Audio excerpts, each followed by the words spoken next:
안녕하세요. 피부형 유연형 피부과 전문의 김지영 원장입니다. 제가 진료실에서 이런 질문 진짜 많이 받는데요. 선생님, 저 오늘 메이크업 해도 되나요? 라고 말씀하시는 분들이 되게 많아요. 실제로 뭐 피부 트러블이 있거나 붉은 자국이 있거나 홍조 있거나 아니면 습진 피부염 이렇게 있으면 이때 메이크업 하면 내 피부 더 안 좋아지겠지라고 생각하시는 분들도 많고, 또 그렇게 설명하시는 의사 선생님들도 많으신 것 같아요. 저희 병원에서 초진 환자분 중에 우리 예전 병원에서는 정말 메이크업 하지 말라고 해서 자기는 3년 동안 메이크업을 한 번도 한 적이 없다고 해서 제가 정말 놀랬던 기억이 있는데요. 이런 피부염이나 홍조에 대해서 굉장히 학술적으로 권위 있는 전 세계적인 그런 협회가 있는데요. 바로 NRS라고 국제주사협회라는 곳에서는 메이크업을 금지하지를 않습니다. 오히려 메이크업을 하라고 얘기를 하면서 공식적인 가이드라인을 드리고 있는데요. 왜 NRS에서는 메이크업을 하라고 말씀을 드리고 있을까요? 그 이유가 아무래도 피부가 울긋불긋하고 홍조가 있는데 메이크업조차 하지를 않으면 심리적으로 위축을 하게 되고, 그럼 그 스트레스 때문에 피부가 더 악화될 수가 있다는 것이죠. 그래서 사실 NRS에서 메이크업은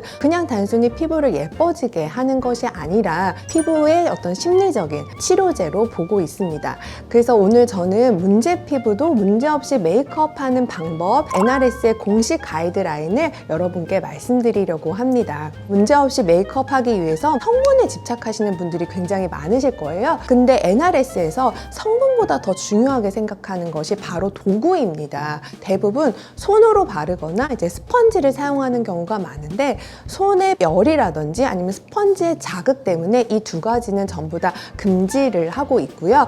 붓을 이용해서 바르라고 권해드리고 있는데요. 실제 붓을 이용해서 바르면 마찰이 굉장히 적고 부드럽게 발릴 뿐만 아니라 무엇보다 중요한 게 굉장히 소량 발라도 균일하게 바를 수가 있기 때문에 메이크업 색조 제품의 용량을 줄일 수 있다는 장점이 있습니다. 그래서 도구를 선택하셨다면 이제 피부 메이크업을 시작을 하셔야 될 텐데요. 가장 첫 단계에서 중요한 것이 바로 메이크업 베이스 또는 프라이머의 선택입니다. 이것을 먼저 하셔야 되는 이유는 홍조를 가리기 위해서 바로 보색을 사용하기 때문인데요. 보색을 사용해서 홍조를 가리다 보면 이런 파운데이션의 용량을 줄일 수가 있기 때문에 이 메이크업 베이스 단계가 굉장히 중요하고요. 붉은 자국이나 홍조를 가리기 위한 보색에는 노란색 또는 녹색이 있습니다. 그래서 노란색이나 녹색 계통의 메이크업 베이스를 사용을 하시면 홍조를 커버를 하실 수가 있고요. 그리고 그 다음 단계는 바로 파운데이션 단계이죠.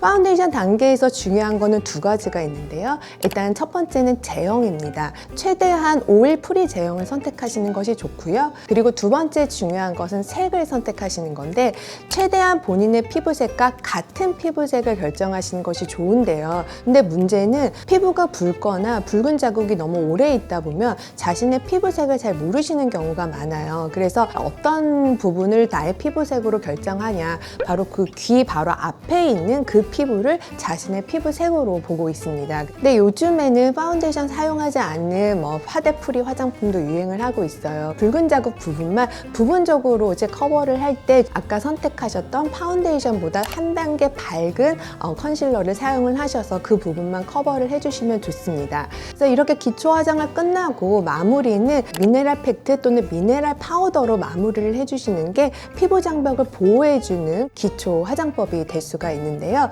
이때 이 모든 제품은 사실 멀티 기능 제품을 사용하시면 좋습니다. 한마디로 SPF가 들어간 제품을 선택을 하시는 게 좋아요. 왜냐하면 자외선 차단제도 바르고 베이스도 바르고 파운데이션도 바르고 여러 번 겹쳐서 바르는 자극을 줄이기 위해서 멀티 기능 제품을 사용하시는 게 좋다, 이렇게 생각하시면 좋겠습니다. 그런데 이렇게까지 했는데 사실 홍조가 전혀 가려지지 않고 붉은 자국이 전혀 가려지지 않아요 라고 말씀하시는 분들도 있으실 거예요. 근데 여기서 그럼 제가 치트키를 하나 말씀드릴 텐데요. 메이크업을 하실 때 약물과 같이 섞어서 쓰시면 굉장히 좋은 약이 있어요. 바로 혈관 수축제인데요. 사실 예전에 피부과에서는 미르바소라는 이 혈관 수축제를 처방을 해드렸었는데 현재 단종이 되어 있는 상태이기 때문에 현재는 이런 안약 제품으로 혈관 수축제가 나와 있습니다. 그래서 한 방울을 얼굴 한 면으로 사용을 하시면 되고요. 떨어뜨리고 바른 다음에 메이크업 하셔도 되고, 아니면 메이크업 제품에 이렇게 한 방울 떨어뜨려서 사용을 하시면 피부가 붉어진 게 하얘지기 시작하면서 이게 12시간 지속이 되기 때문에 중요한 일이 있다거나 아니면 메이크업을 정말 잘 받으셔야 되는 날에는 이런 이러한 약물과 같이 치료를 하시면 이런 홍조 메이크업을 완벽하게 가리실 수가 있으실 거예요. 피부 메이크업이 끝나면 이제 색조를 하실 텐데요. 아이섀도우는 최대한 뉴트럴한 색으로 선택을 하시면 좋고요. 홍조가 있으신 분들은 치크는 생략하시는 것이 바람직하고, 그리고 립 색깔은 너무 레드 계통은 피해 주시는 것이 좋습니다. 여기까지가 NRS의 공식 가이드라인인데요. 피부 장벽을 보호하는 메이크업도 중요하지만 권하지 않은 이유는 클렌징 때문에 그렇죠. 메이크업 후에 클렌징을 했을 때 피부 장벽이 무너질까 봐 걱정하시는 분들이 계실 텐데요. 피부 장벽 보호하는 클렌징 방법은 저희가 이미 영상으로 찍어놨기 때문에 이 영상과 함께, 그리고 클렌징 방법까지 같이 이어서 보시면 피부 장벽 보호하면서 메이크업과 클렌징까지 같이 하실 수 있으실 겁니다. 메이크업은 단순히 피부를 예뻐지게 하는 것이 아니라 즉각적으로 피부를 보정해서 우리의 스트레스를 완화해주는 심리적인 치료제이자 치료의 보조축입니다. 내일 피부 화장하시기 전에 이 원칙 잘 숙지하셔서 모두 피부 영해지세요. 감사합니다. 그럼 원장님, 네. 메이크업을 할 때 네. 애초에 처음부터 이렇게 꼼꼼히 베이스부터 차곡차곡 쌓아 올려야지 중간에 수정 화장을 하거나 계속 덧바르는 행동은 굉장히 좋지 않겠네요.